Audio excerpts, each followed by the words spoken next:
Welcome to another edition of Walking with J.Beau, an almost daily walking blog.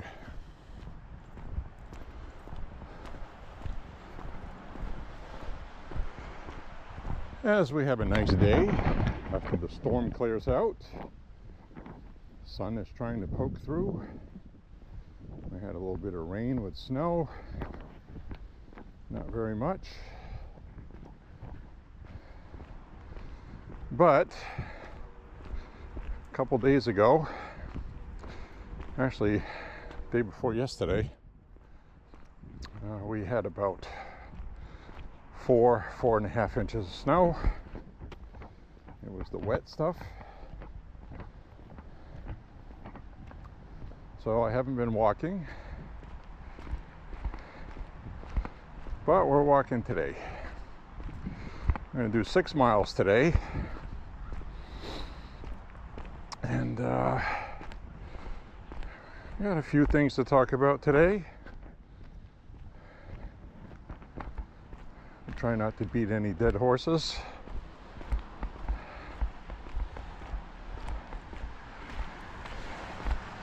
I am going to get rather warm on this walk. It's about 38 degrees, 40 degrees, and I'm probably overdressed. But by the time this walk is done, it's going to be about 34, 36. Chance of snow towards the end of this walk. Don't know if that'll happen or not. It'll just be like a snow shower kind of thing. No big deal.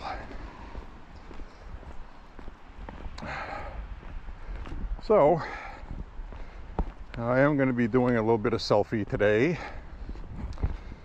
It's not cold, it's not windy. Now yesterday was like 40, 45 degrees, 40 degrees anyway. But we had 30-mile-per-hour winds,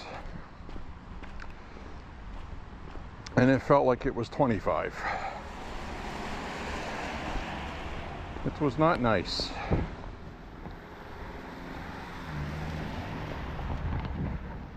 So we'll wait for the traffic here.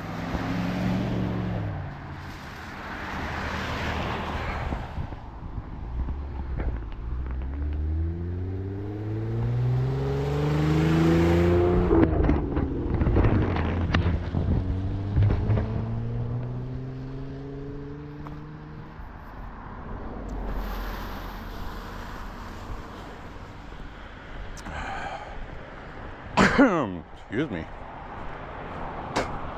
But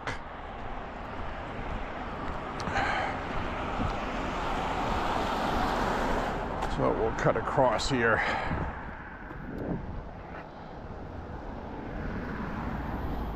Very busy intersection here. So what are we going to talk about today? Oh gee, I don't know. Zelenskyy?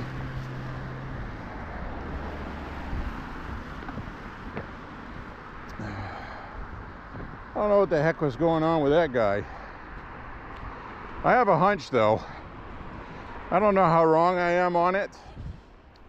I think Zelenskyy has a drug problem. I'm just going to shoot that out there. And the reason why I say that is there's no evidence of that. Okay, let's be clear. I'm not spreading false rumors and fake news. But everybody that's watching this probably knows at least one or maybe more people that either have a drinking issue or another drug issue. Now, before we get into all of that, in 2022, let me flip the camera around here. Hi, everybody. In 2022, Zelenskyy had a call with Joe Biden, okay? And apparently there was a shouting match between Joe Biden and Zelenskyy, because Zelenskyy was asking for more money And Biden was trying to explain to him that the American people had paid a lot of money, and, you know, what are you going to do in return for the money? Well, Zelenskyy started having a shouting match with Biden. We don't have a report on exactly what was said. It was reported by NBC News.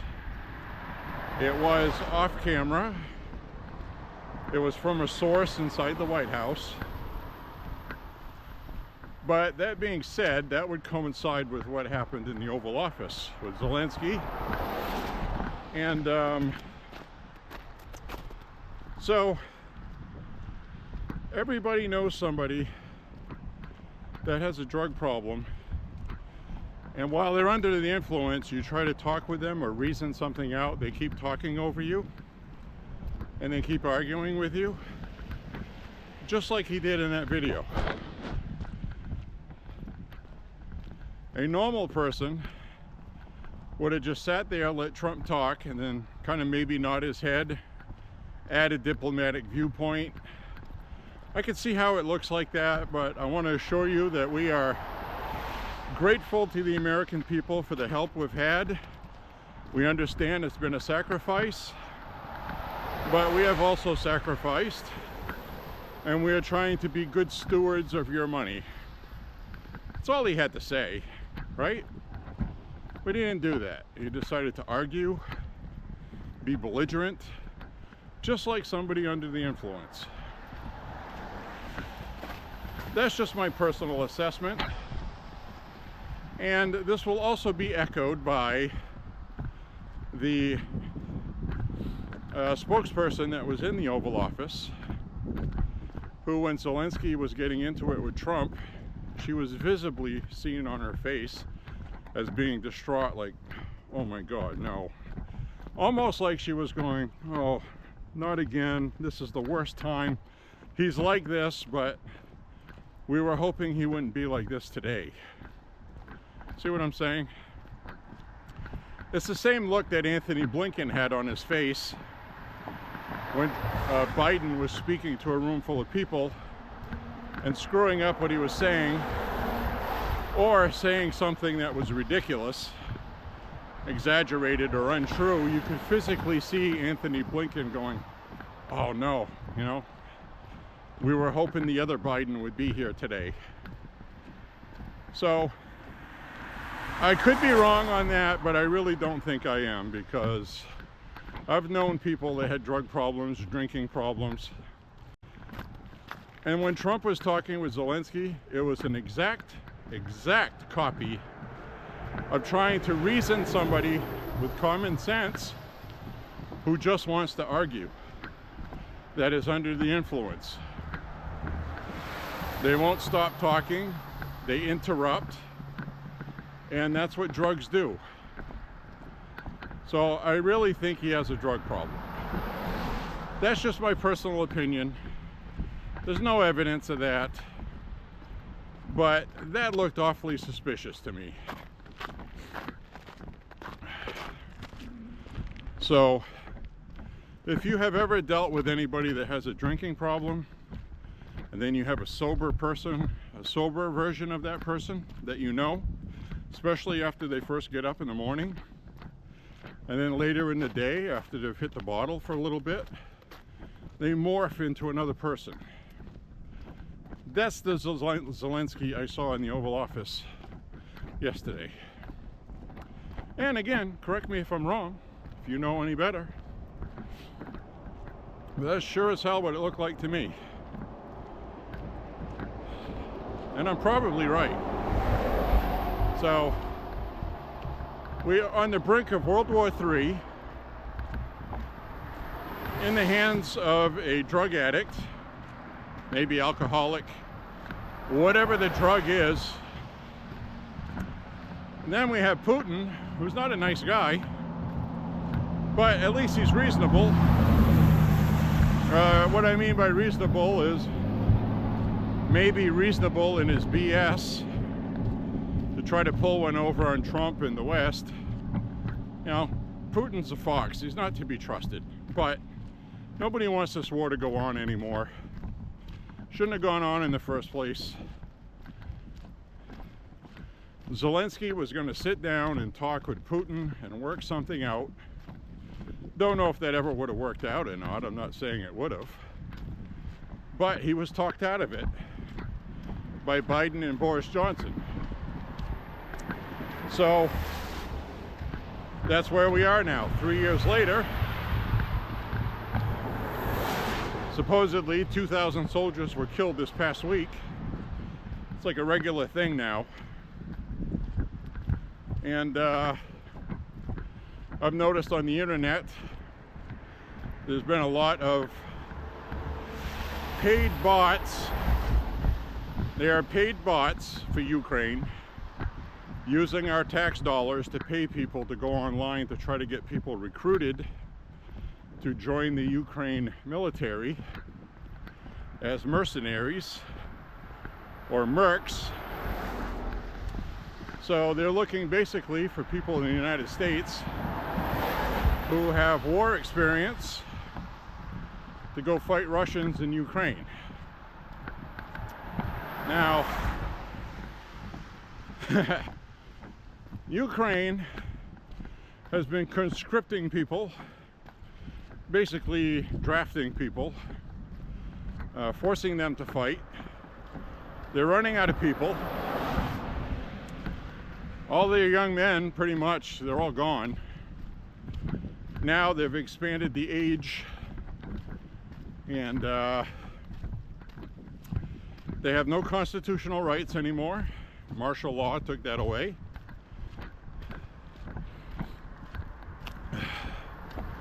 Because their country's at risk of being gone forever. So that's what martial law is for. The real problem is after the war when they don't want to give it up. So Zelenskyy doesn't have elections. Well, articles of impeachment in Ukraine by Parliament are being introduced after that fiasco in the Oval Office, because I think they know he's a drug addict or alcoholic, and he's destroying their country. He doesn't want peace. He says he wants peace, but he doesn't, because if he did, he would have signed a mineral rights deal as part of this negotiation going on, which he failed miserably in the Oval Office, by the way. And so I'm sure Putin's having a great time today, even though after the Oval Office outbreak by Zelenskyy, the Russian ruble dropped in value and their stocks took a big hit because it means more war. So this also puts pressure on Russia to understand that Trump isn't screwing around, and nobody has ever seen a world leader in the United States talk to another one like that, and it was well deserved.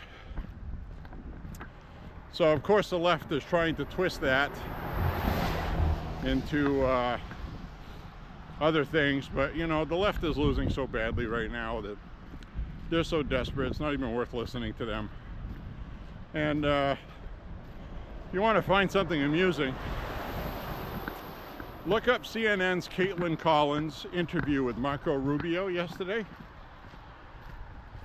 She thought she was going to have Rubio in a box, and Rubio was going to say, you know, well, maybe President Trump's not doing the right things here. That's what she thought he was going to say. He said the complete opposite. Just absolutely laid her to waste. One of the best interviews I've seen in a while. He had all the facts. He had all the facts about the history of Ukraine with Trump, Obama, Biden, and even going back to Bush.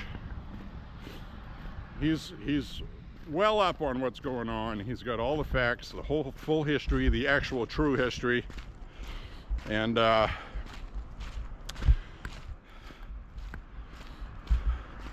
simple truth is, when Bill Clinton was president,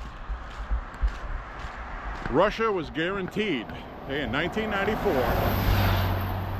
Not long after the Iron Curtain fell and the Soviet Union fell apart, because communism sucks, it doesn't work,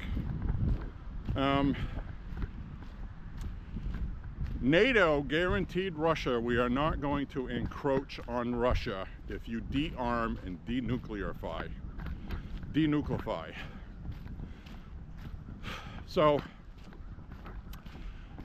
they denuclearized to a certain point in an agreement, an arms agreement, and part of that agreement was that NATO was not going to encroach on Russia's border. Well, guess what NATO has done?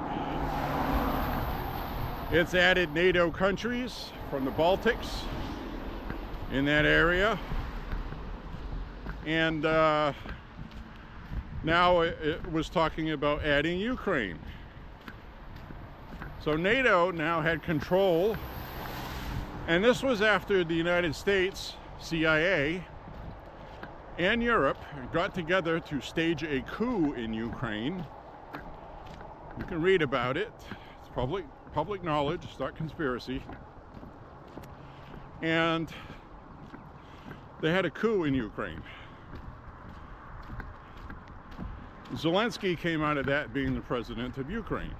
After the one before him, people suspected corruption and all kinds of stuff. So basically, Ukraine was under the thumb of NATO, the EU, and the United States all this time.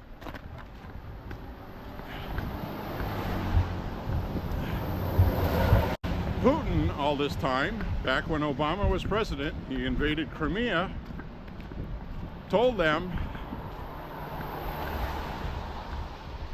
Putin told them that they are violating their treaty. This is all on record. This isn't new. And that they find it unacceptable. And that they had to take Crimea to protect Moscow, basically. And you have to remember, Moscow is not that far from Ukraine. You can reach it with missiles and air attacks, but Russia has a history of protecting its homeland at all costs. And Russia has no shortage of meat to throw into the meat grinder. Ukraine's not going to win this war. It's not. You've heard me say it on these walks way back, even when they first invaded. There's no way Ukraine can hold off Russia unless NATO and the United States get involved and have troops on the ground, which is really the thing that worries me, which is what Trump meant by you're messing around with thousands, perhaps millions of lives, is what he told Zelenskyy in the Oval Office. This isn't a game, is what Trump was saying. So the way this works is with NATO is, you probably know this already, just listen to me babble. Article 5. Article 5 dictates that other country member nations of NATO and the UN will automatically be triggered by Article 5 to defend a NATO partner that has been invaded or attacked. This was the same invocation that they invoked after 9/11 when we were attacked. And I think that was largely a symbolic move because at the time nobody knew who did it, so there's really no need to invoke Article 5. That's just a political game they play, which is another reason why NATO is dangerous and we should leave it. So they're interested in playing politics. Russia won't kiss NATO's ass, and NATO wants to have missile installations in Ukraine aimed at Russia, and Russia doesn't want that. So if NATO had not broken these agreements from the 90s up until now, which they've been doing it steadily, you know, basically the United States has been responsible for a lot of it, and the UN does nothing. because Russia is an enemy. You have to remember that the UN and NATO was developed specifically to deal with Russia during the Cold War, after World War II, because we partnered with Russia to defeat Germany, which was a good thing to do, because that war probably would have gone on for probably till 1950. Millions more people died probably. Germans may have had a nuke by then. Who knows? But we may have ended up having to drop nuclear bombs in Germany.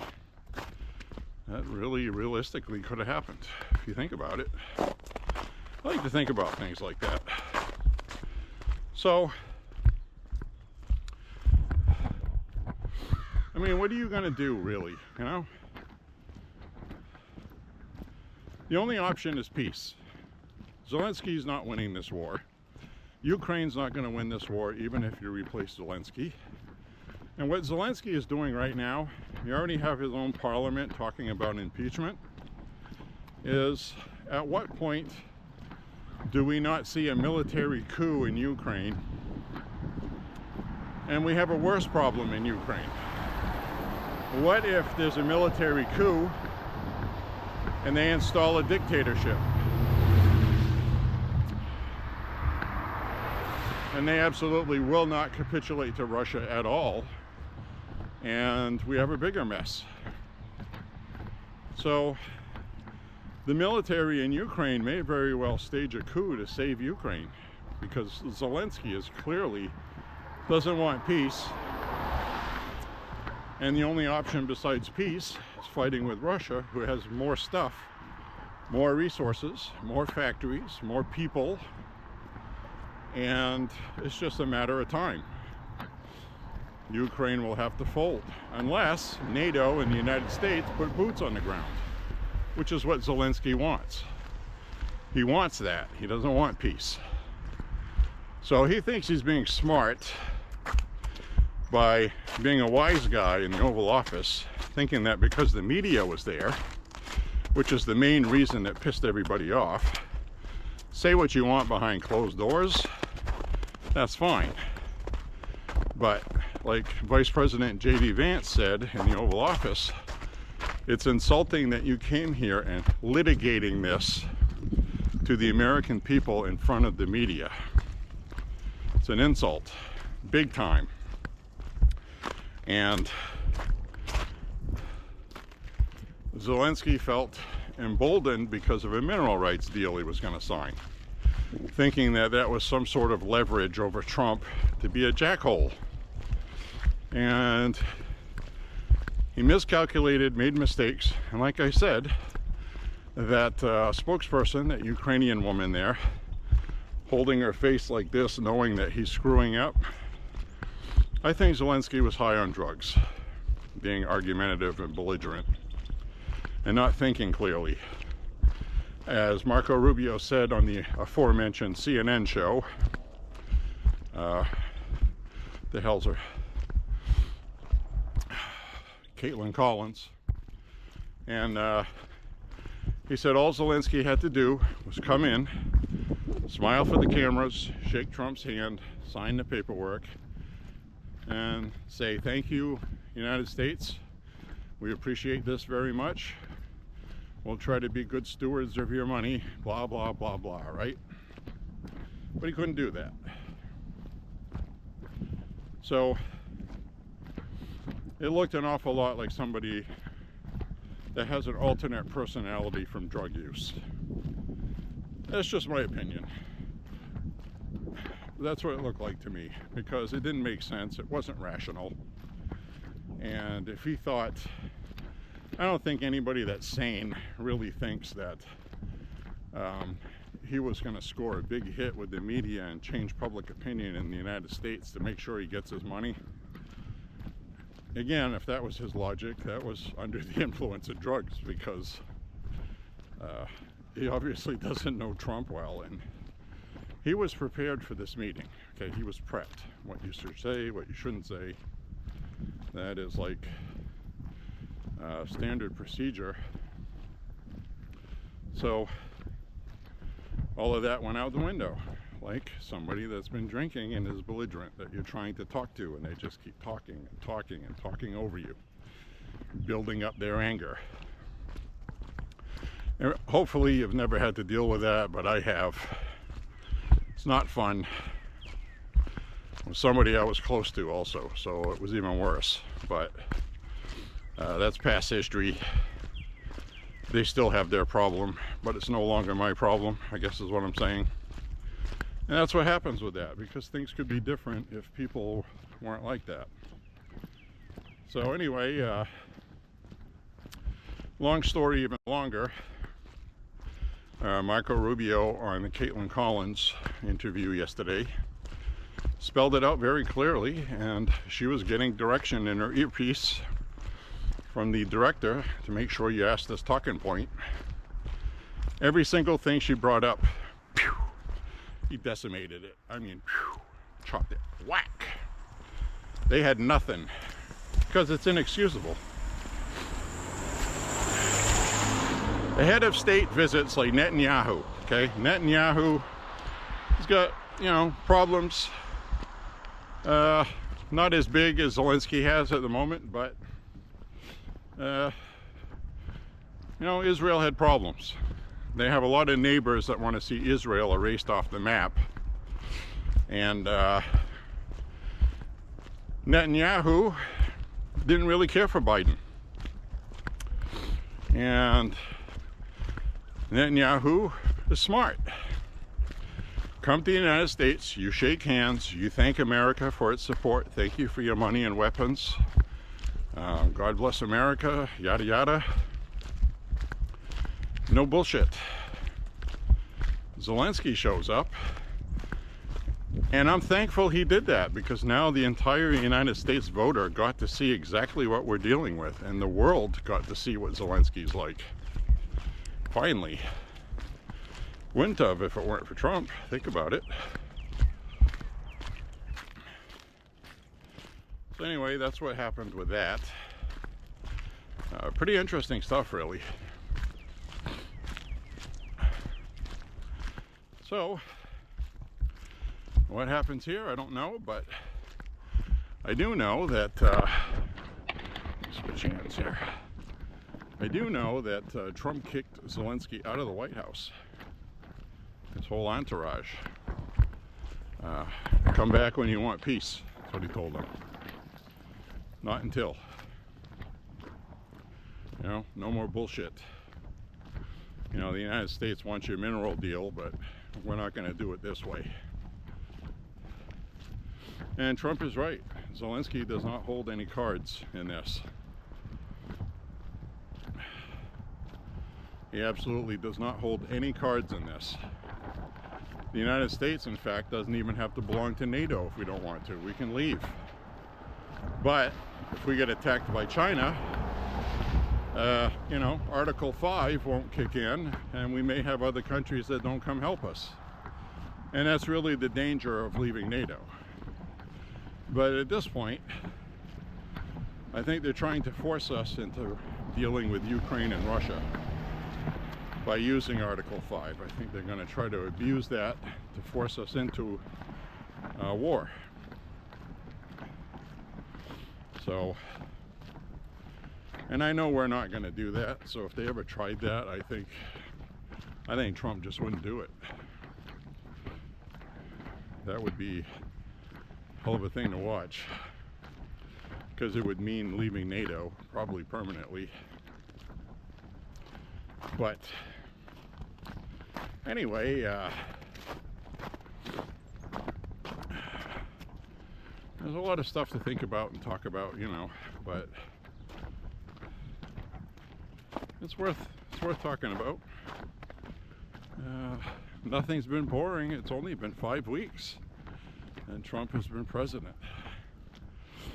So now I'm going to switch on over to the Epstein files. A lot of people are getting angry with Pam Bondi, and I'm telling you, please don't, and I'll explain why. You know, we got to use some common sense. First of all, everybody knows our agencies are corrupt, okay? Pam Bondi was what, sworn in week and a half ago, and Kash Patel and the FBI a week ago, or whatever. I mean, they're still unpacking boxes and setting up their desk, you know what I mean? So, Pam Bondi goes on Fox News and says they're going to be releasing phase 1 of the Epstein files. She said there would be some juicy stuff in there, and it turns out there wasn't. It was all previously released. As we get a snowman on the lawn. Good weather for a snowman. And the stuff that was released in these binders that all these online influencers went to the White House under invitation to go pick up. Thought they were getting a big scoop, finally getting the Epstein files, and basically calling it a nothing burger, which it is, and it was pretty embarrassing. But I think Pam Bondi had one pulled over on her. I think she had announced this. Files were promised from the Southern District in New York. Okay, how many times have we talked about SDNY? They're the ones that prosecuted Trump, orchestrated his prosecution for the DOJ, and so they have corruption there. They don't like Trump, and they're going to sabotage Trump, and that's what they did with the Epstein files. Pam Bondi, the head of the DOJ, their boss, demanded these files, all of them. And she got the runaround. Now, a leaker came forward and said that they are altering the files and deleting files illegally. That's what a whistleblower said. It's being investigated. Again, investigations take time, but you know, the Republican world online, they want the Epstein files. They were promised, and now they're pissed off, probably rightfully. So that was something that Pam Bondi could have done better, because it makes her look like she's in on it, you know what I mean, not to be trusted. And I'm trying to tell you this, that's not the case.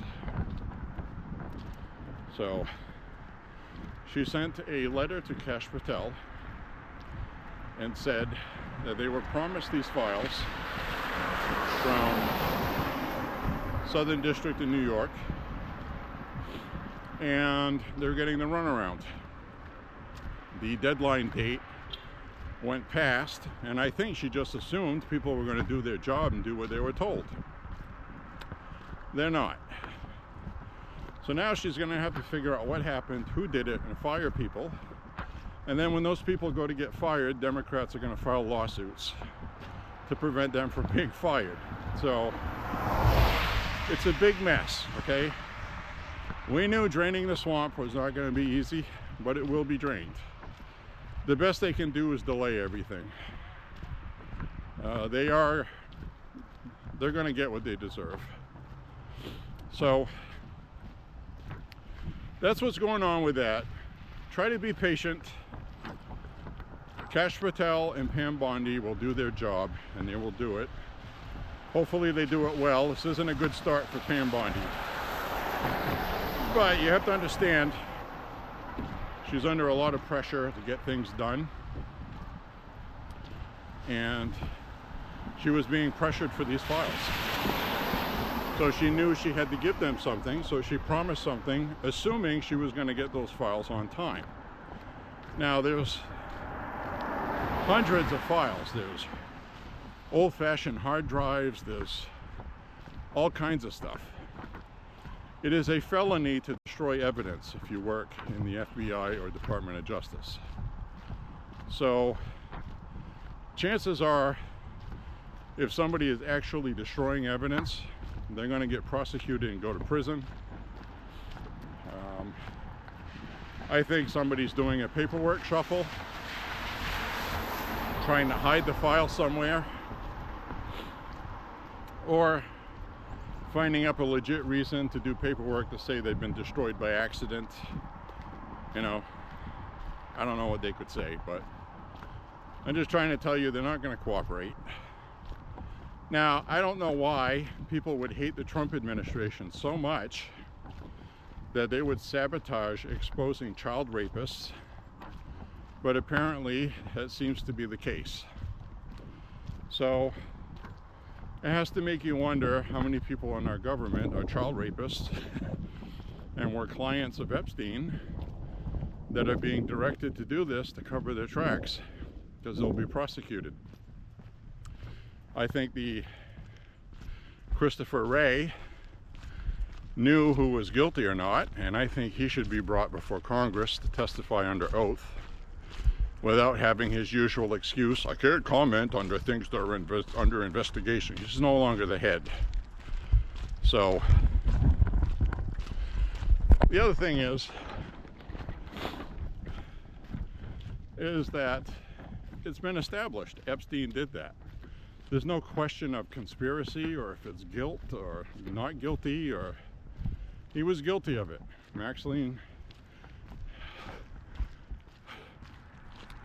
Ghislaine Maxwell is in prison for that. So we can get into the whole conspiracy thing of Epstein was murdered in his cell and he didn't kill himself. But I'm not going to get into that because really we have no solid evidence of that. The cameras weren't working conveniently. That's why it makes it look suspicious. Also, a couple of people that do autopsies said that the injuries that he had documented from the autopsy, the way the bones in the neck were broken, was from manual strangulation and not hanging yourself. So I don't know how you'd be able to tell the difference. I'm not a forensic expert. So there are open-ended questions there. So we're going to have to wait. Unfortunately, a lot of this stuff involves waiting, okay?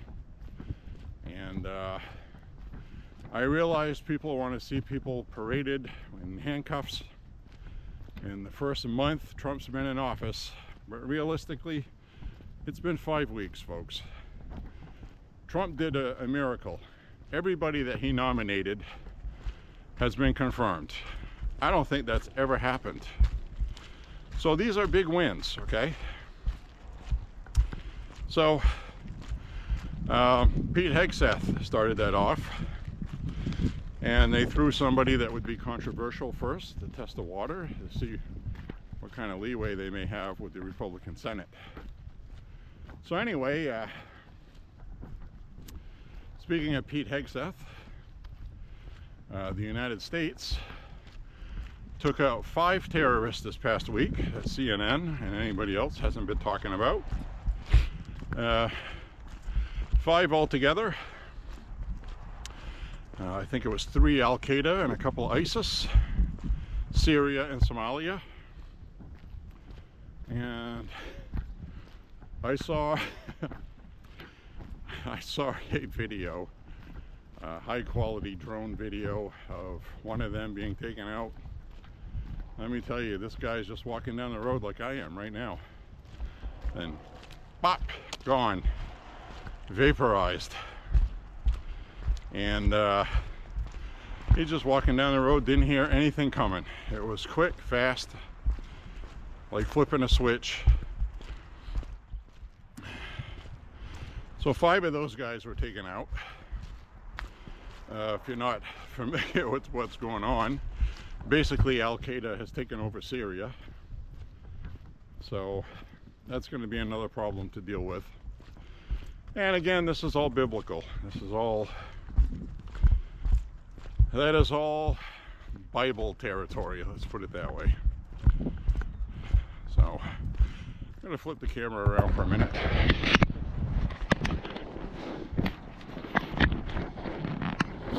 As we walk on here.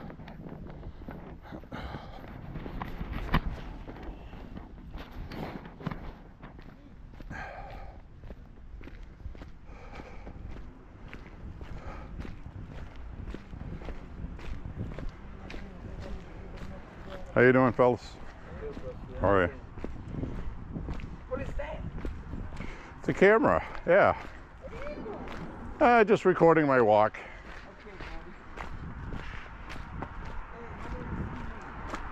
My name's John.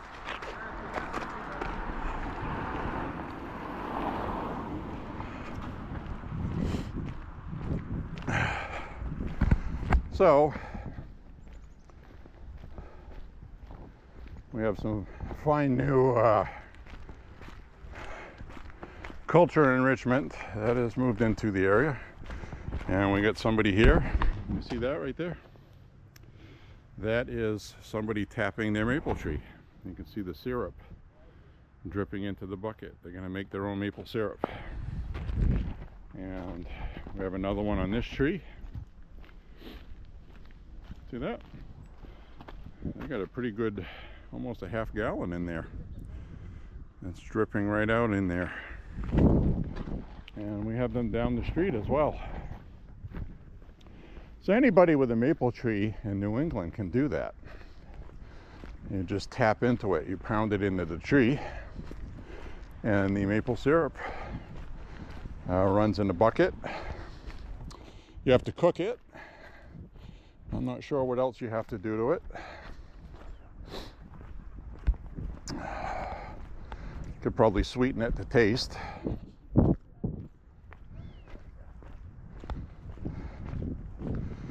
Now this one's not leaking as much as the other one, but that's dripping. We got another maple syrup tap over here. So I don't know if some company that collects it paid these people, because it's unusual to see the same bucket on what? 1, 2, 3 different properties. But that's really interesting.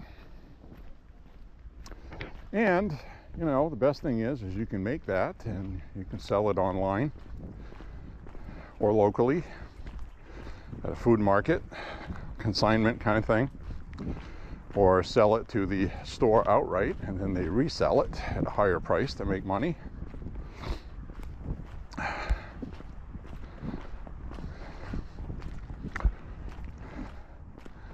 So there's another area that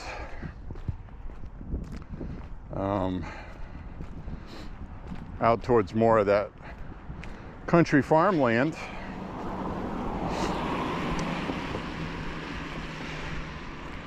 that we walk on sometimes.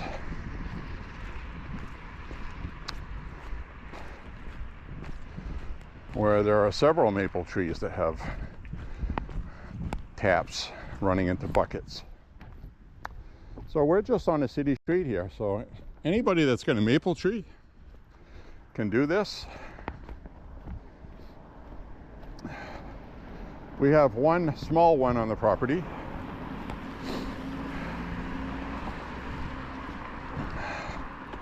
We used to have a couple other maple trees, but one of them had to be cut down to remove 4 or 5 really giant pine trees that I'm very thankful are gone, because those would have been a problem.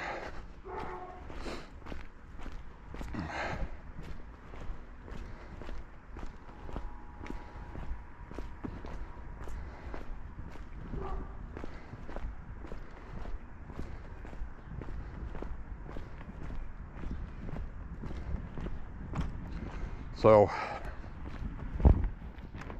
anyway, and if you're a first-time watcher, we are about less than a half mile from that big mass shooting we had here, one of the 2 locations. Down this road where that yellow sign is down there off to the right would be just-in-time recreation, the first place he went to go shoot up.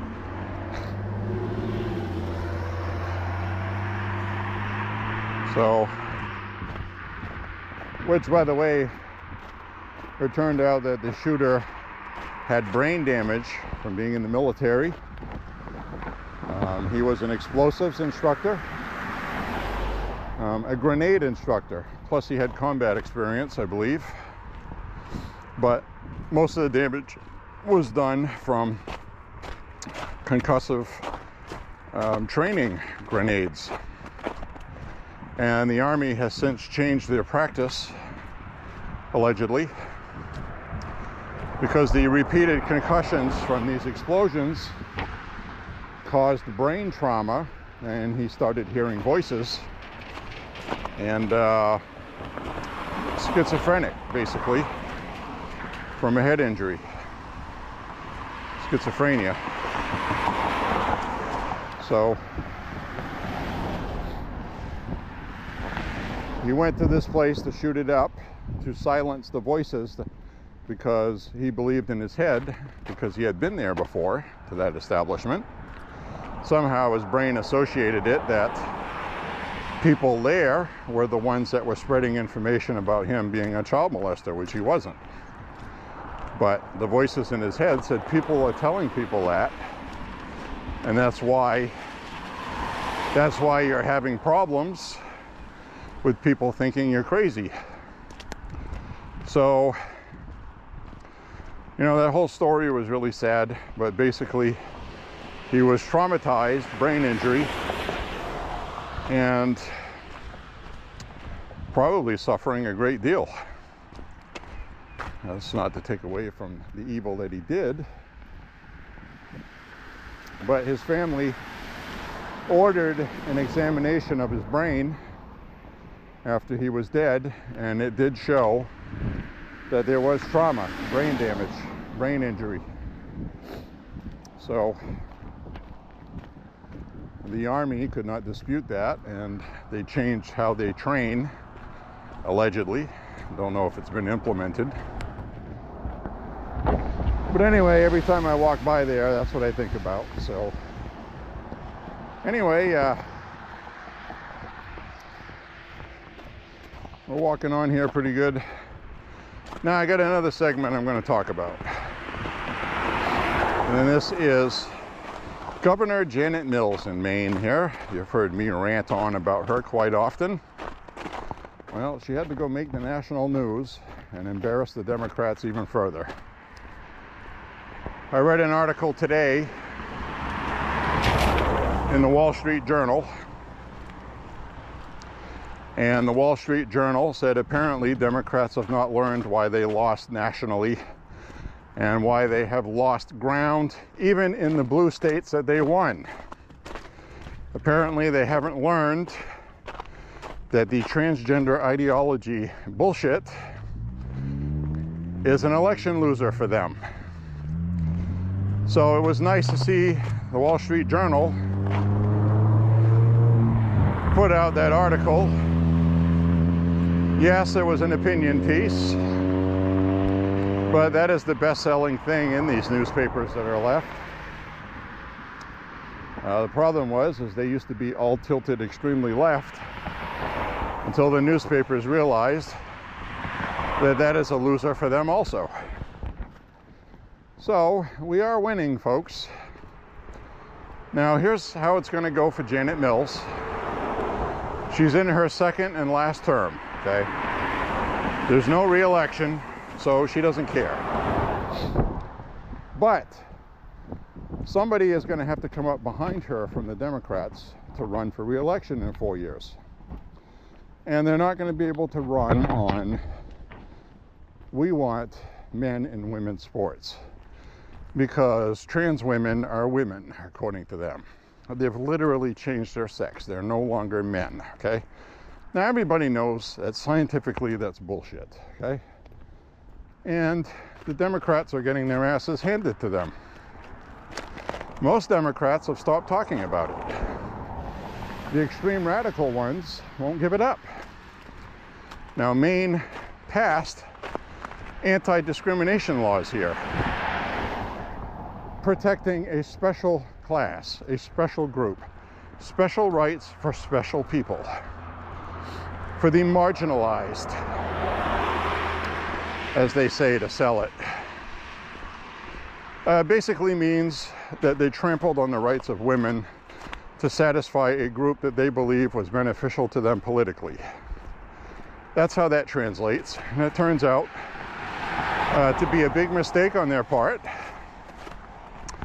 Now they're stuck with that albatross around their neck. So, and they're not going to be able to get rid of it. Okay, they're not. Now they're forced to defend it, and every time they do, it's going to hurt them politically badly. This is the good old-fashioned, when you're a politician, you absolutely love it when you have a public opinion topic that is 80-20. 80% of the people either support it or they don't, or 20% support it or they don't. In this case, 80% of the public polled anywhere in the country, even the blue states, 80% of the public does not support men and women's sports. So now the Democrats are stuck with it. And apparently they're going to die on that hill, okay? That's the hill they want to die on.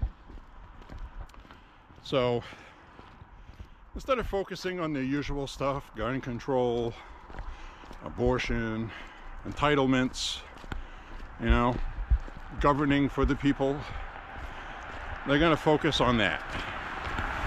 And we should thank Janet Mills here in Maine for putting that in the national spotlight, because this hurts them even more because they can't defend it. Couple that with Democrats foolishly defending wasteful spending. Now they're trying to say, well, nobody wants wasteful spending, but what are they doing when they're doing this? They're seeing personal, now they're trying to change the narrative because they realized the one they took was really stupid. So the Democratic Party right now is in a shambles, and I'm so happy to see it. And, you know, they're still doing their same playbook. Elon Musk is Hitler, he's a Nazi, doing Hitler salutes. And now Elon Musk, because the media has been focused on him on everything, they're turning him into another Trump. So, and it's going to have the same effect. It's going to make him even more popular. So, I don't know why they feel that's a good tactic to use. It's the same kind of insane, stupid rhetoric they used on Trump that didn't work. And it's not working with Elon either. People know what Hitler is, okay? You know, President Trump cut your taxes and said mean things. That hardly makes him a fucking Hitler, okay? I mean, come on, guys. So, everything they label as Hitler, Hitler, Nazi, Nazi, you're a Nazi, you're a racist, you're a this, you're a that. And their favorite word, misogyny. Well, let me tell you, pure misogyny is having men dominate women in women's sports and telling people they have to go along with it or they're kicked off the team. It doesn't get any more misogynistic than that, does it? So they're going to learn a hard lesson. Democratic Party's not going to recover from this overnight. They're probably going to lose in the next probably 2 elections at least. Fortunately for them, they don't have a big margin to overcome to win the House again. But if the Republicans come through on things, people start getting more money in their pocket and they get tax breaks. You may very well see, since everything has been a bunch of firsts for a presidency, we might very well see the Republicans keep the House. Wouldn't that be something if they even gain seats? Because the polling I've seen is the majority of the country, even 60+% of Democrats support what Elon is doing. Despite the media propaganda saying otherwise, I'm telling you that's false. It's false polling. I've seen the real polling.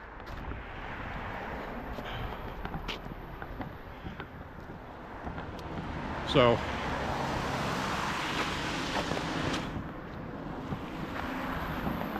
we're seeing a lot of this over-the-top rhetoric. But anyway, what's going to happen with Janet Mills is she's going to lose. Federal government law trumps any state law. Any. Doesn't matter what it is. Perfect example.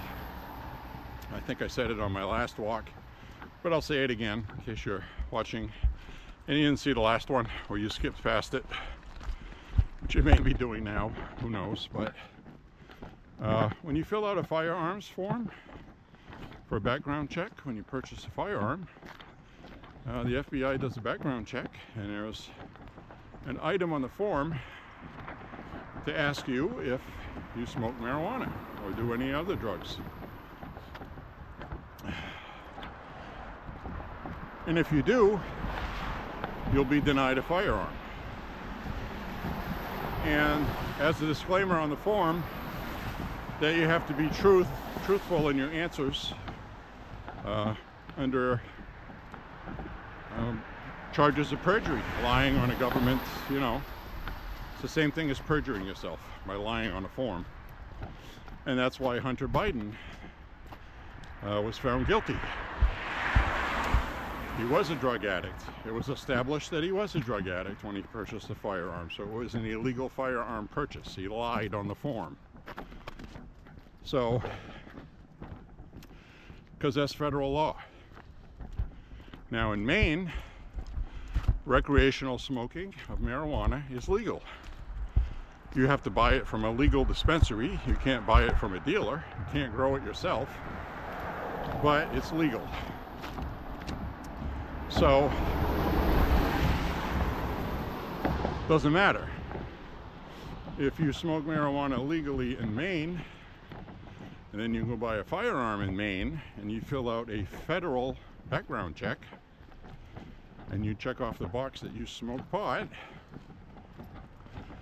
you can't have your firearm, because that's federal law, and it trumps state law. So, Janet Mills saying that Maine passed an anti-discrimination law doesn't hold any water legally if the federal government says otherwise. And they do say otherwise. The lawsuit they filed, to be clear, isn't saying that you can't have men playing in women's sports. The lawsuit is saying that you are discriminating against women, a protected person under Title IX in the Constitution. And that's true, and that's a fact. Girls are losing games, getting injured, and losing championships, medals, awards, and basketball teams are winning because their star players are men who have long hair and did their nails, okay? So that is discriminatory against women. Janet Mills is going to lose on this one. Joe Biden tried to change Title IX on his way out the door illegally with an executive order. The Constitution cannot be changed by a president's executive order. So he tried his best to save it because they know legally it's going to lose. So anyway, it's neither here nor there. It's just a matter of time. In the meantime, Department of Justice, Pam Bondi, Attorney General, has launched 2 investigations. One to the Department of Education in Maine, the other into the Department of Health and Human Services. Both of them are kind of tied together, but the Department of Education one is because the Department of Education refused to cooperate with the Trump administration and were told by attorneys to not comply and to get rid of the evidence. So they're going to be looking for evidence tampering, destroying evidence that was requested by the DOJ, which is a crime. So, and this investigation is going to find some. Because let me tell you, if I know anything about Democrats in Maine, they're arrogant and they think they're above the law. They think they control everything. Because they have in Maine since 2018. Those days are coming to an end also. Because they lost some ground in the last election. And because of this unforced error by Janet Mills, because, you know, got to get Trump, they're going to lose even more. So this is all good at the end of the day. God sent us Donald Trump because he brings all of this stuff out to the surface, forces Democrats to defend wasteful spending, defend the raping of kids, defend men and women's sports, and so it brings it all out on the surface for the public to decide what they want for this country. And it's a beautiful thing to watch. So while you might be watching all this stuff, getting frustrated, just patience, patience. Like I said, Kash Patel and Pam Bondi have been there for less than 2 weeks. And look what we're getting already. Investigations, and I was just reading today that 14 people were arrested in a migrant smuggling ring. So they're cracking down, they're getting things going. Now the Department of Homeland Security had a management issue that's been replaced for the most part. ICE was trying to do raids, and there was a leaker leaking information, so the people that were going to get raided got a heads up, which puts the lives of ICE officers in danger of being killed. And I'm happy to report, Kristi Noem says, who she's the head of Department of Homeland Security now, DHS, said that they found out who the leakers are. And they're being prosecuted. They're going to be prosecuted shortly. She said they had a good idea where it came from, and it turned out that's the case. So now they have to build up the evidence. Apparently they seized their phones and things like that, so a matter of time. And again, like I said, Washington, D.C. has been corrupt for decades. Trump has been talking about draining the swamp since 2015, okay? And it's finally happening now, 10 years later. So, it's only been 5 weeks, guys. 5 weeks. Keep your damn pants on, all right?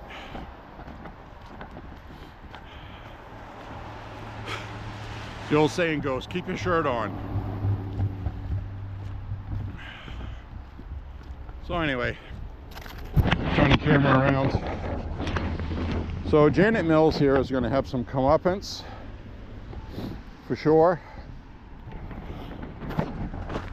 She's not going to win this.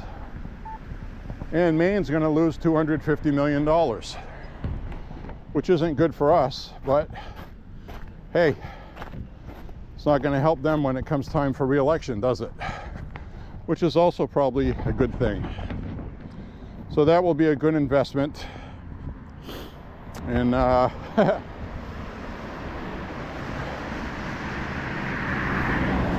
so we'll see what happens.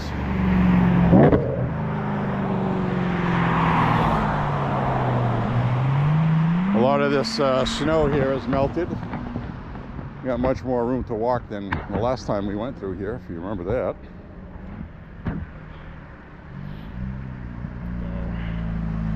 Got this big puddle here.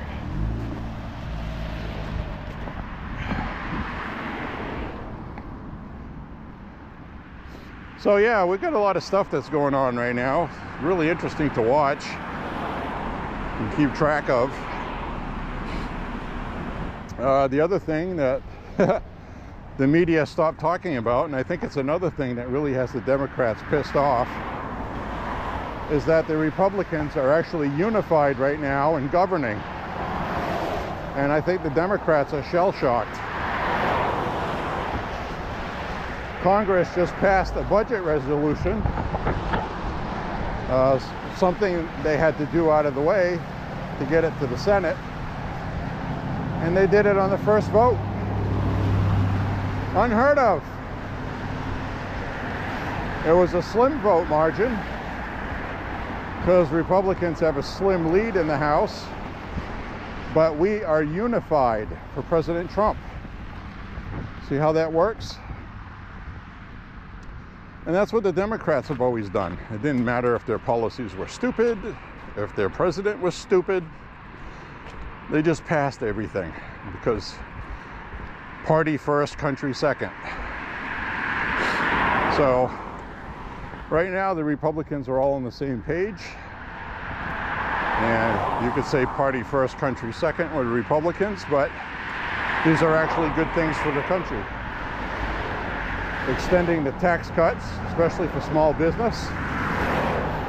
All the Democrats have in that argument is they're cutting taxes for rich people. Yeah, well, this is a tax cut mainly for small business that will expire if they don't extend them, which would raise taxes. That's why it really pissed me off when Biden said he wasn't going to raise taxes. No, he's just going to let the tax cuts expire, so taxes go to be what they used to be. So technically, no, he wouldn't be raising them, but he would be raising them because they would go higher. So anyway, pretty interesting, I thought. Looks like they have the open house over here going this week, Bates College. There's a bus over there, that's a sports arena. So I don't know who these people are. Looks like some older people, younger people. I have no idea what's going on over there. Today is March 1st, so we're officially out of February. And if it was a leap year, it would still be February today. But it isn't. So anyway, things are going great.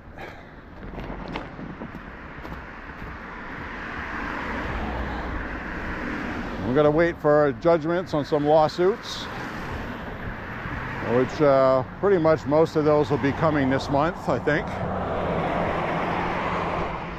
One of them will be March 28th. I think that's for the decision on whether or not Trump can fire people, which everybody knows he has the authority to do. But again, they're just delaying, obstructing and delaying. It's not going to save the people's jobs, and I guess the Democrats feel it's better to torture these people for another 30 days. So, but hey, we're doing well, folks. It's going much better than I had anticipated. I had no idea Trump was going to go with this big, huge shock and awe campaign, which I'm glad he did, because it forces caught the Democrats on their heels. And there's so many executive orders signed, and he's still doing it, that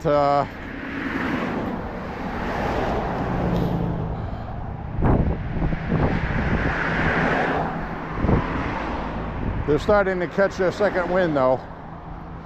The Democrats, that is.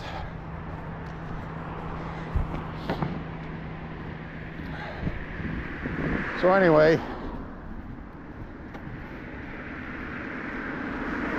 now we got ourselves a ball game, folks.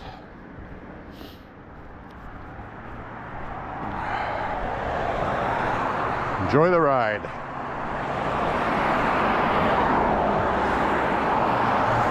So if you are new to the walks, that is the Bates College campus over there.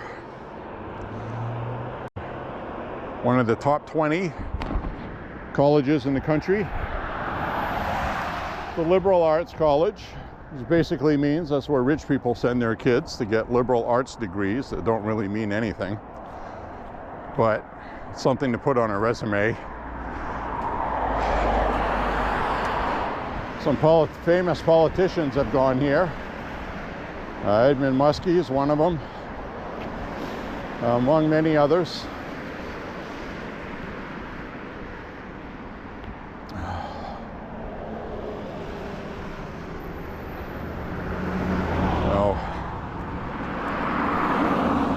A couple of newscasters have gone here. Bryant Gumbel went here. I guess his brother died more recently. Unfortunately, thought he was all right, but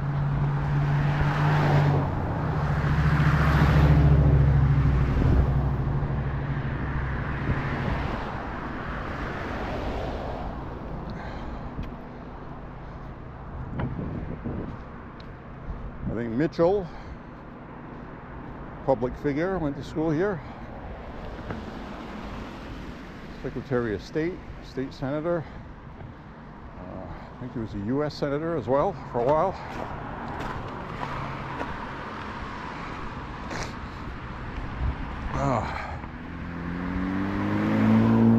All right, now we're going to hang a left.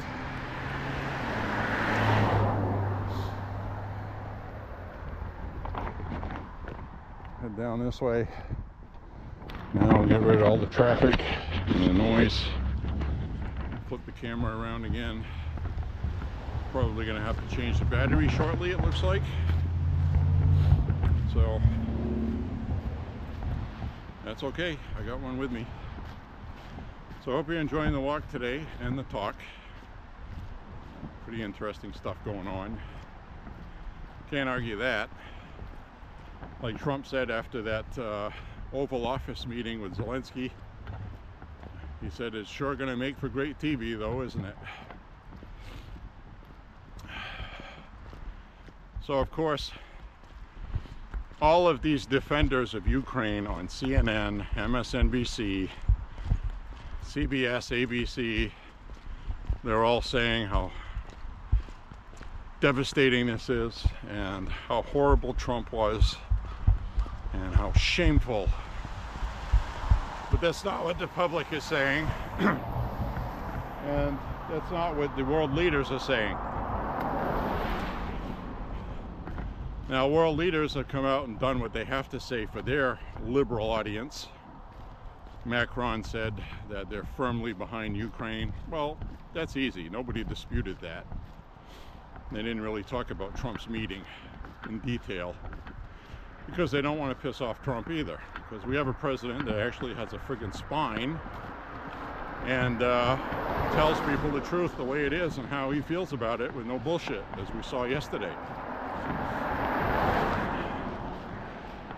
More importantly, you have to remember that Chairman Xi, Putin, and these other people that basically are thugs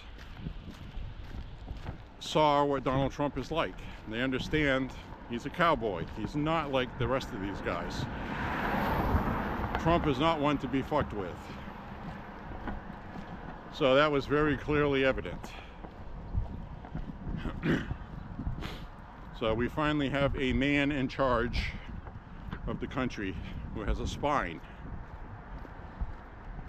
Trump's not in it for winning the next election, rewarding all these other people. Not in it for that. He's in it for the country. What's best for America. Yesterday in the Oval Office, he put America first. Plain and simple. Doesn't get any more simple than that.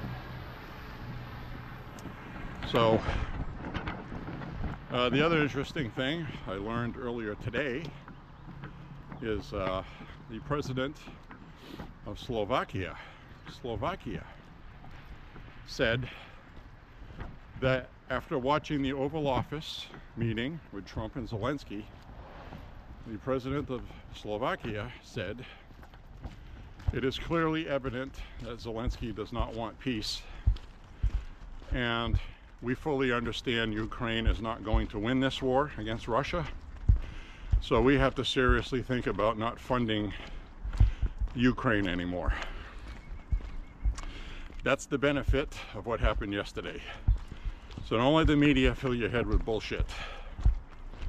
They are going full-blown propaganda, hoping something sticks.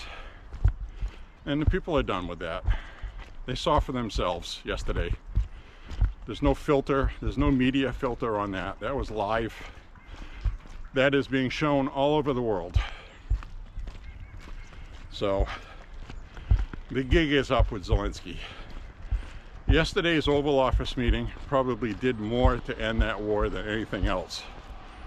Now, is Putin going to be given something for peace? Yes, he will.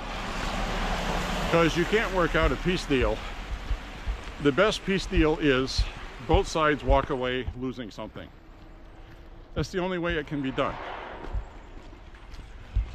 Zelenskyy wants to have all of Ukraine back that Russia took. He wants to defeat Russia and kick them out of the country. That was obvious by his meeting yesterday. And you know, people that are realistic knows that's not going to happen. We're 3 years in. We've given them $300 billion, 350, probably more than that. And there's future guarantees that Biden had signed that I'm sure Trump has reversed, I hope, for another 200 million. So he comes by here when he needs money.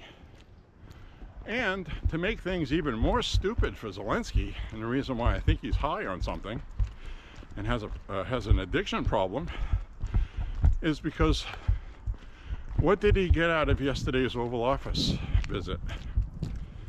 He had a chance to sign a rare earth mineral deal. Now, if you're not familiar with that stuff, it's not like you just send a whole bunch of, you know, like some company people in there and they just start digging and, oh, you get all this stuff.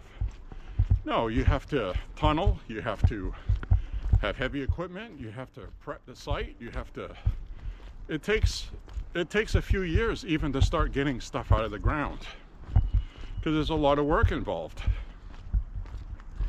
And it needs to be stable from invasion from Russia. Now the benefit is American companies will go in there with this rights deal he was going to sign, and the United States would get money from that, compensation for fighting, paying for their fight. Conversely, a lot of the money from that would also go to Ukraine's coffers to rebuild. So that's money that they would have had guaranteed. Probably would have guaranteed about $1 trillion for Ukraine over 10 years to rebuild their country. And he does this. I mean, that is how stupid what he did yesterday was. And now the Democrats, who were all up in arms yesterday, that's starting to set in with them and realize that this was a big mistake by Zelenskyy, but they're not going to say it in public. So, pretty interesting stuff. And I think I'll take this opportunity to change the battery now, because I know it's going to run out when cars are going by, and I hate standing there changing it. So I will be right back. All right, and we're back. Fresh, new battery. You can see everything's melting.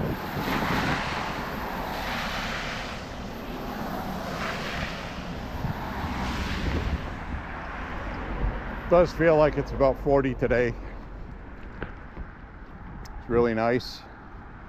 We had a couple of inches of snow last night and it all melted already. So it means the ground's thawing out too, finally.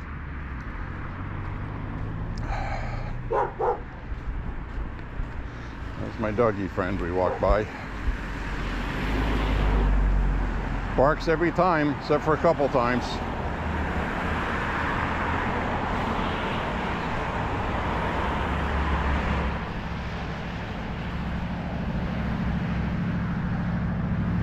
we're going about 4.5 miles now, according to the app in my ear, using GPS.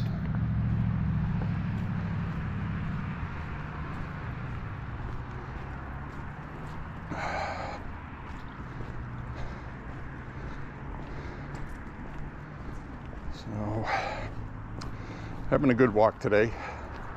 And I really did want to walk today. I didn't think I'd be able to walk today because the weather looked like it was going to rain and snow for most of today, and then they changed the forecast the last minute, which I have gotten used to with this walking. You always try to plan your walks around the weather or your regular schedule. So that's why once in a while I don't walk. Yesterday was warm enough, but like I said at the beginning of this walk, we had 30, 35 mile an hour winds. Even though it was 45 degrees, it felt like it was 25.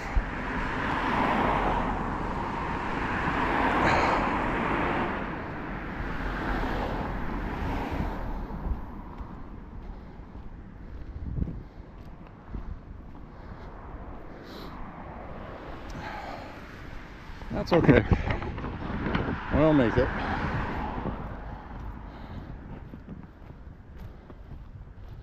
They're still working on the church. We'll see what they unveil when they open that up.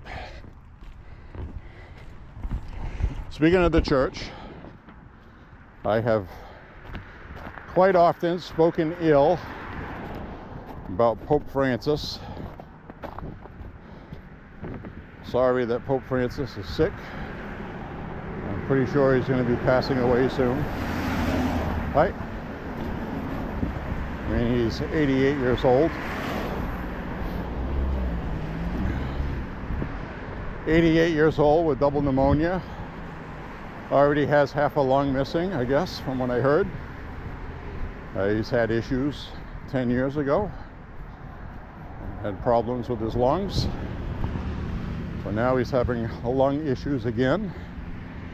And I believe what happened this time is he vomited, and he aspirated vomit into his lungs.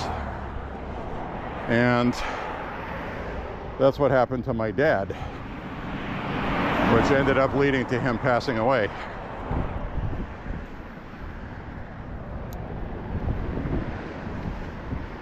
So I guess they used some kind of equipment to suck the vomit out of his lungs.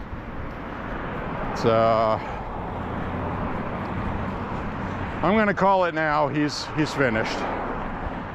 And I just know from personal experience that once you start getting double pneumonia, what you have to remember, it's an infectious pneumonia, which means it's an infection.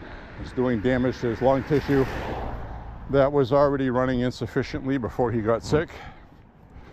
And this is not a good thing for the Pope. He's 88 years old. Most European males die between 83 and 88. I am of European stock. My dad died when he was 83. Charles Bronson died when he was 83. People like Clint Eastwood seem to be the exception. And so, basically, there you have it. I think we're going to be reining in a new Pope shortly. I'm very sorry Pope Francis got sick. I thought he was a liberal Pope. Did not agree with his politics.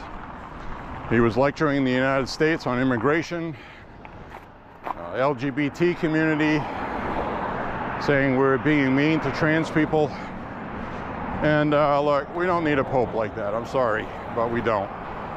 Doesn't mean I wish ill will towards him either, but I don't think he was good for the papacy. And he came from socialist, very liberal Argentina, who got very sick of what's happening there and elected President Milei, who is fixing things in Argentina, which used to be a very rich, wealthy country for its people, until 25% inflation. So he's knocking inflation down, putting money in the pockets of the people. They have employment, and he cut the big, huge cuts in the government, which is what Trump is doing, because that's the only way to get rid of this inflation, is to cut the government's inflationary spending. It's the only way. When your household is in debt, let's say you have 3 cars you're paying on, and all of a sudden money gets tight and you have to borrow to make those payments, eventually it's unsustainable if it's a car that's never going to be paid off.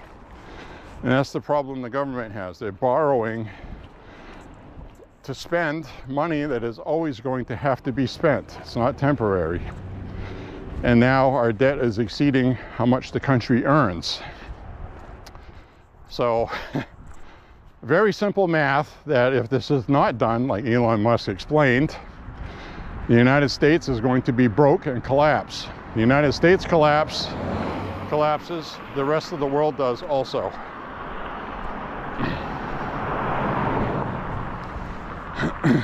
So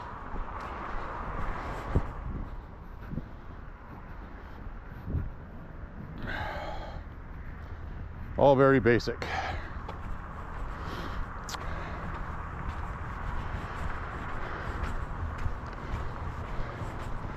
So we'll be coming up on 5 miles shortly already. It's been a nice walk. I've enjoyed it. I realize it's a walk I've walked a few times, quite a few probably. As soon as more of this snow melts, we'll go on those backcountry roads. We'll watch the leaves start to grow, and the maple trees being tapped, which we saw a small sample today. I thought that was interesting.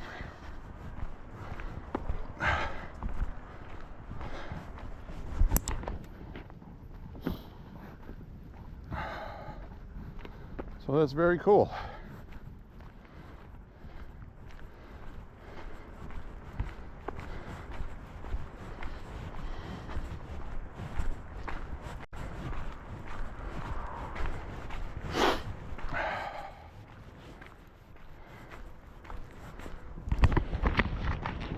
So yeah, we have had a very, very busy week.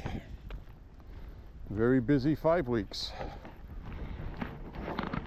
We've had more stuff happen in 5 weeks than's happened in the last 4 years as far as presidents doing things. We got almost 4 full years left of it. Can you stand it? Can you stand it, folks? Can you just take a moment to take it all in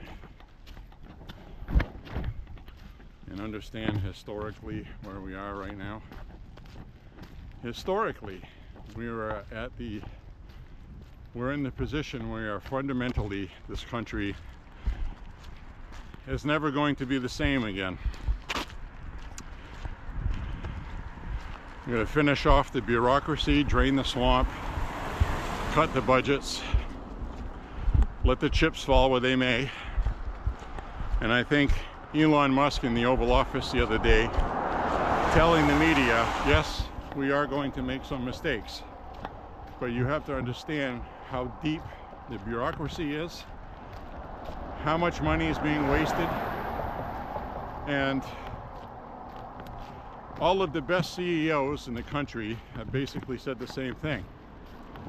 That when you are taking over a company that's failing, the first thing you do is you come in and slash and burn all the spending. He said if you eliminate things by accident, you can hire back later.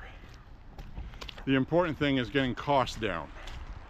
Then, when you get your costs down to where you want them, where it's sustainable, then you can start hiring back in places where it's needed, where you cut too much.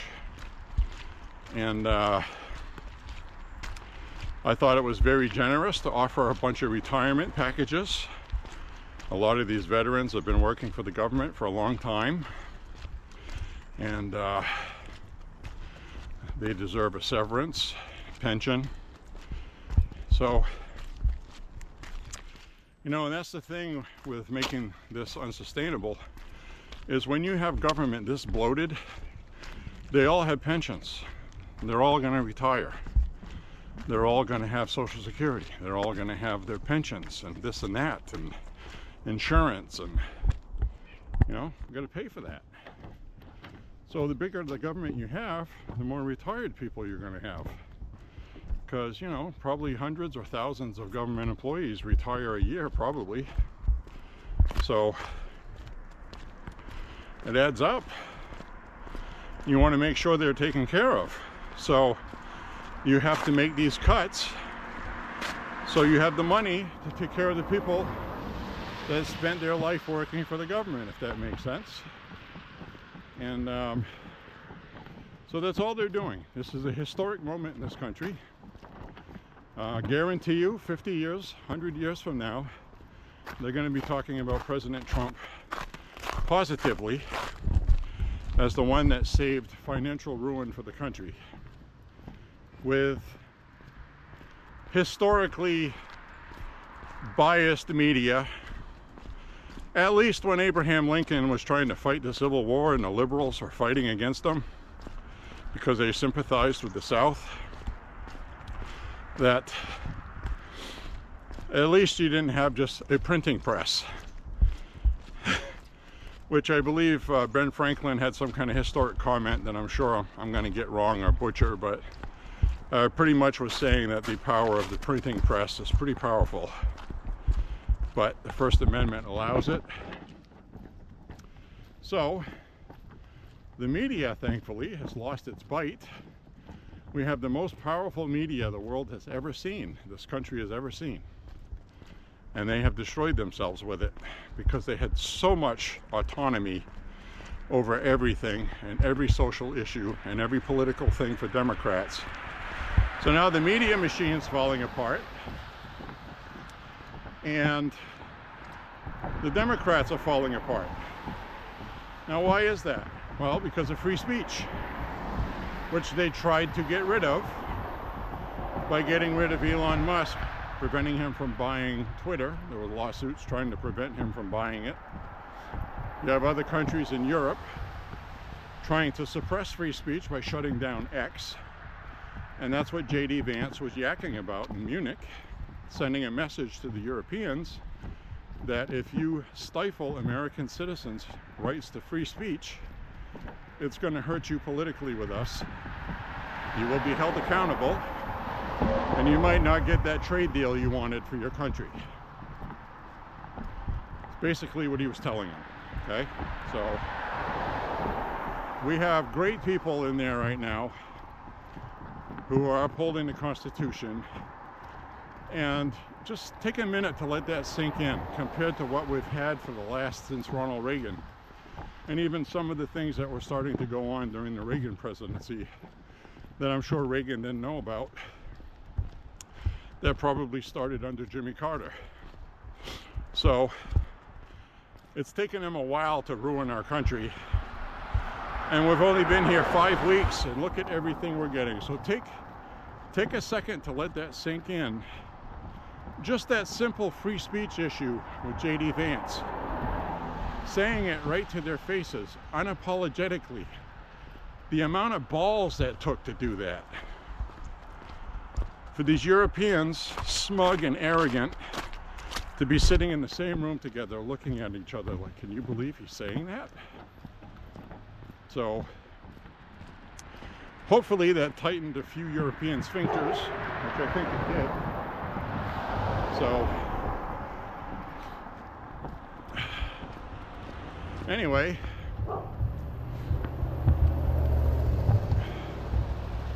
very interesting stuff.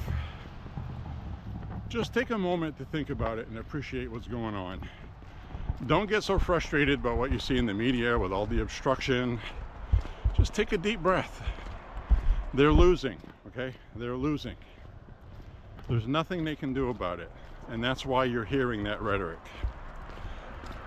It's all bluster, propaganda.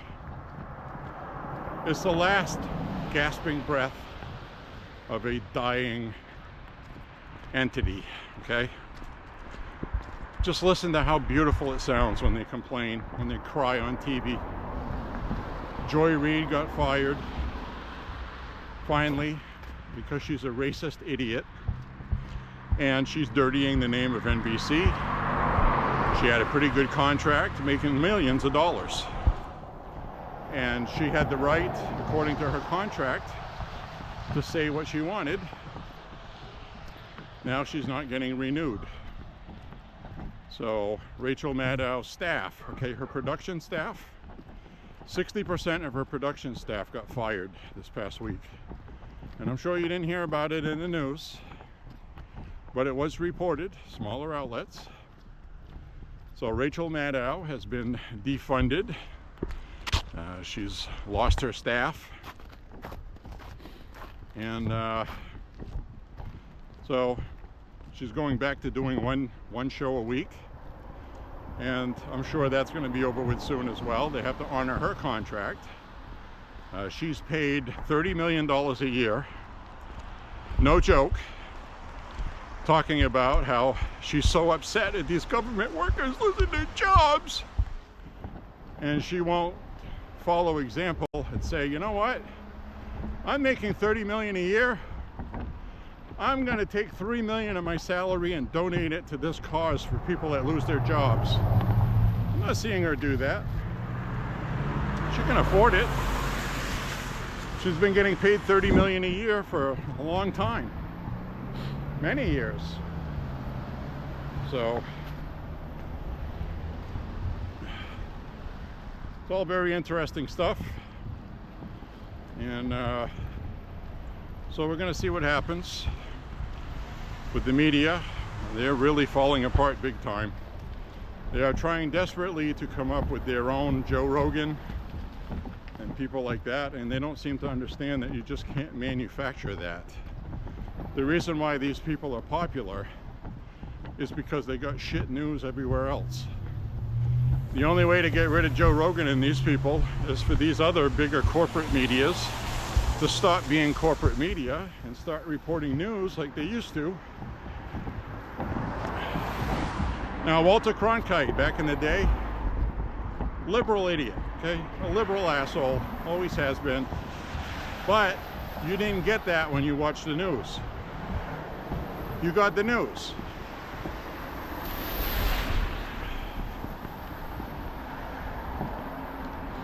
So, you know, for example, he covered the Kennedy assassination. He was a genuine representation of American sorrow at the time. And he didn't come on and say, yeah, well, JFK was killed. Too bad it wasn't Trump. You know what I mean? That's not news. When you start doing that, that's no longer news. That is propaganda. That is hate. It's division. It's un-American. And the media has learned the hard way because people aren't watching them anymore. So that's why Joe Rogan and all these other people, these independent and far right, labeled far right, anybody that start broadcasting for the Democrats is now far right, even though they're just libertarian or independent. Even Chunk, I'll call him Chunk. It's actually, his name's Cenk Uygur, from the Young Turks. Very extreme left, extreme far left. Helped push all this bullshit. And now he's changing his tune.